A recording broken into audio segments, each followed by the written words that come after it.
Hey, what's going on, y'all? It's the bosun mate back up in here sideways. So a few things that are on my mind.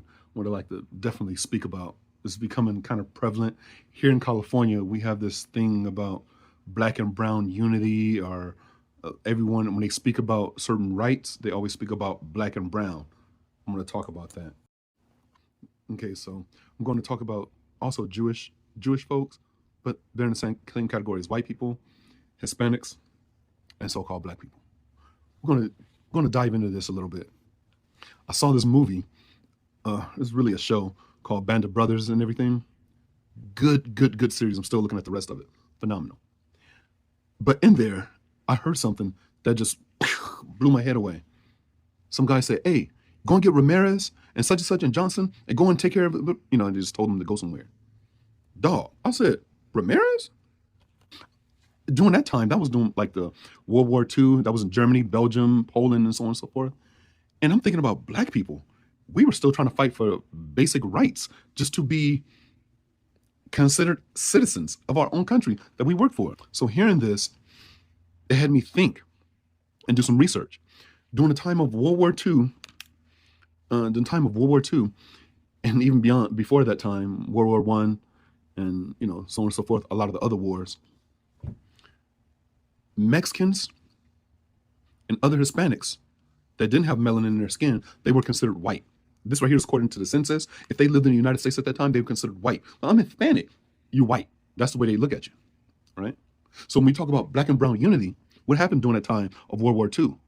During this time of World War II, if you were Hispanic with the name Rodriguez, Martinez, Nunez, and so on and so forth, but you didn't have melanin in your skin, you were white. You pretty much got the same privileges as other white folk. So if that was the case, that means that Hispanics or Mexicans at that time, or Hispanics, whatever, they were able to enjoy all the privileges of white society. There was like small scale discrimination, just like how they discriminated against the Irish, Jews, the Scottish, and Italians, and so on and so forth.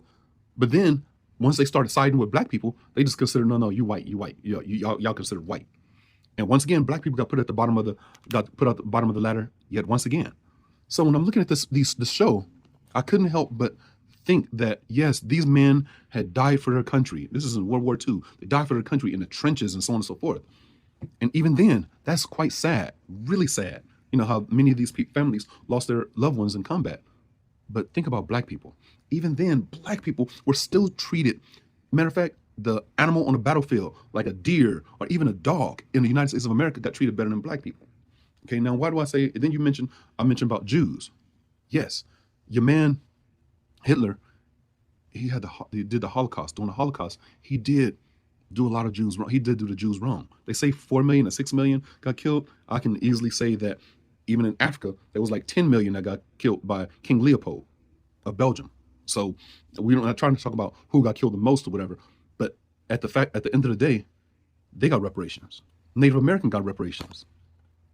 I know I would say I wasn't going to talk about Asians, but Japanese and Chinese, but really Japanese, because they were put in internment camps, even they got reparations. And now these days, the immigrants who came across the border to the United States, majority of them are Hispanic or whatever, they are getting a sort of reparations going through all these things that they're going through, they have went through. And even those dudes that attacked the Capitol, those jokers, I'm gonna call them some jokers, that attacked the Capitol on January 6th, they're even getting reparations. The president himself pushed for them to get reparations. That's reparations, man. If you don't see that as reparations, something's wrong with you.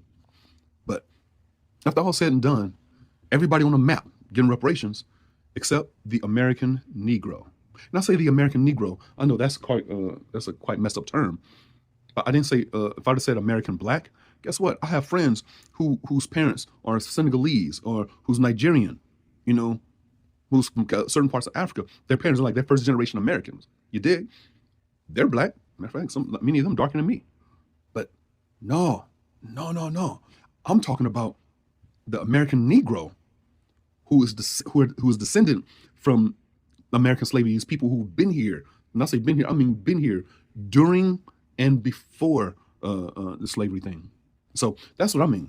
So whether I mentioned it before, I said all that to say this: black and brown unity, I can't really see that.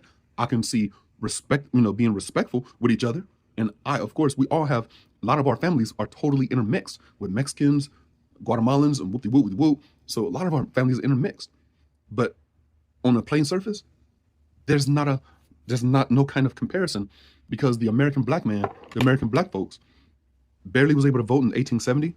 The black woman was able to vote in 1965, and black people were known to be, it was treated as in a civil manner, fighting to be treated in a civil manner.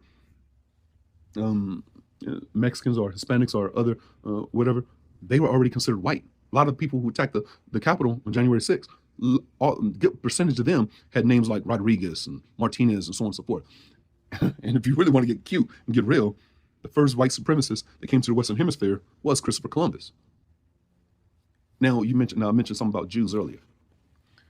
I say this because in Jews, they are considered white. And I'm not talking about, there's a lot of people who did convert to Jew. I have some good friends who are black Jewish, right? But I'm saying for the people who are known as Ashkenazi, you dig? I'm to like their skin is like about as light as my hand.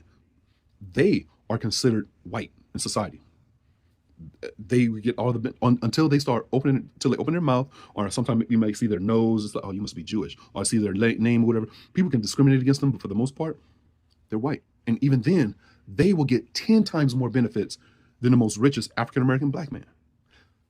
So what am I saying? I'm saying we just got to be aware.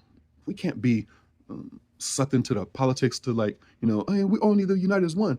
I can talk about the unity when the president himself can say, you know what, we need to give black people their reparations. Then I can talk about unity among all races. But until then, I can't, because that's like, my people are still considered like a threat to society.